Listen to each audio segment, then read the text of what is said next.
trastorno. Ellos se sienten bien al hacerlo porque aunque hayan tenido un atracón, sienten que con estas purgas pueden eliminar todo lo que hicieron e incluso seguir teniendo la figura que quieren tener o que tienen sin ninguna afección en lo que es el peso. Pero es curioso saber que incluso algunas personas que padecen distintas enfermedades, por ejemplo las personas diabéticas, aumentan la dosis de su insulina para lograr conseguir bajar de peso, lo que puede ser muy perjudicial para lo que es su enfermedad, pero también para la salud general del cuerpo. No se puede abusar de un medicamento que es recetado para ti, sí, pero en ciertas cantidades también es por algo. No se debe exceder a los medicamentos, subirles la dosis cuando queramos o cuando el médico no nos lo recomiende porque puede ser muy perjudicial para nosotros. Algunos métodos que usan estas personas que tienen esos trastornos o algunos síntomas que podemos identificar para saber que una persona posee este trastorno pueden ser que la persona no come en algunos tiempos, las atracones y las purgas que ya comenté son muy comunes y no se tiene control cuando come o no puede parar de hacerlo. También pueden ser indicios de que cuando vemos a una persona comer que tal vez come muy rápido o que no lo puede controlar, puede tener uno de estos trastornos alimenticios y tenemos que aprender a identificar y saber cómo ayudarlos.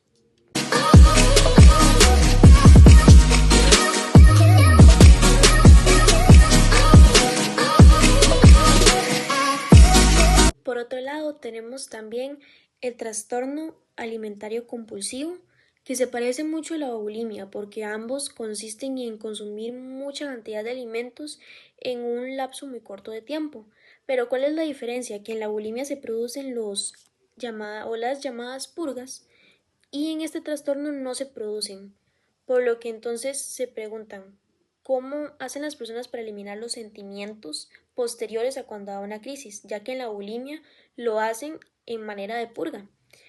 Pero en este trastorno, ¿cómo lo abordan? ¿Cómo abordan los sentimientos de vergüenza, de culpa, de asco o del famoso miedo por subir de peso o tallas? Bueno, la decisión que toman esas personas es no consumir alimentos durante un periodo de tiempo. ¿Cuál es la idea que surge de ellos?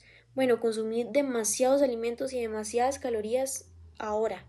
Entonces, durante el siguiente tiempo, ya sean horas o incluso más, no voy a consumir nada de alimentos para equilibrar mi cuerpo y no sumarle aún más calorías de las que ya consumí antes. Entonces, esa es la idea que se crean estas personas. Por esto es diferente a la bulimia, pero siguen siendo iguales en trastornos, en las consecuencias que puede repercutir en una persona.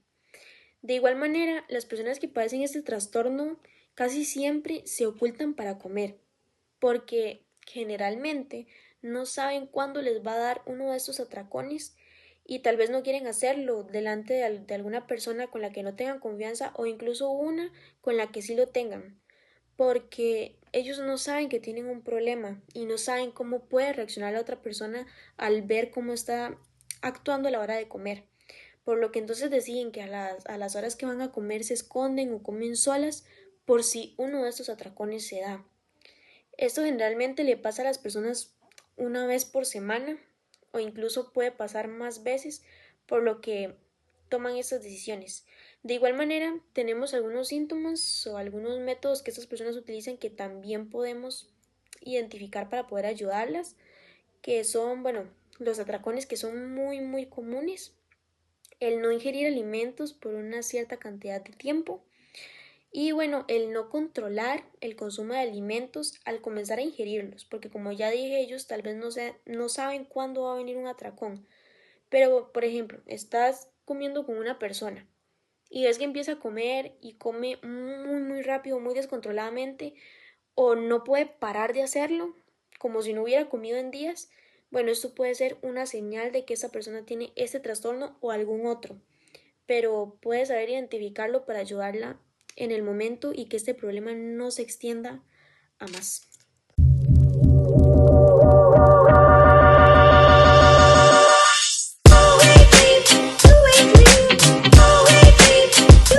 Como último ejemplo tenemos el trastorno por evitación o restricción de la ingesta de alimentos, que consiste en no comer durante un tiempo largo o en reducir extremadamente el consumo de nuestra comida o en ingerir alimentos con cierto tipo de características, como por ejemplo su textura, su color, su olor o su sabor. ¿Qué es lo que pasa con estas personas? No satisfacen las necesidades nutritivas como se debería, por lo que al igual que en los otros trastornos, la persona también pasa muy cansada, muy fatigada, sin energía, sin ganas de hacer absolutamente nada. Esto trae algunas consecuencias, como por ejemplo problemas en el crecimiento, problemas en el desarrollo o problemas en el funcionamiento de la vida diaria de esa persona. Las personas con ese trastorno no tienen miedo a subir de peso o aumentar sus tallas.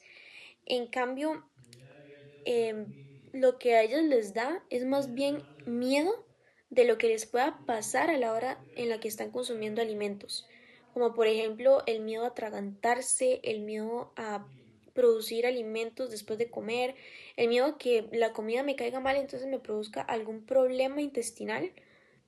Esos son más bien este tipo de trastorno, eso es lo que las personas sienten, más bien el miedo a qué me va a pasar cuando esté comiendo, no tanto a lo que le va a pasar a mi cuerpo después de comer.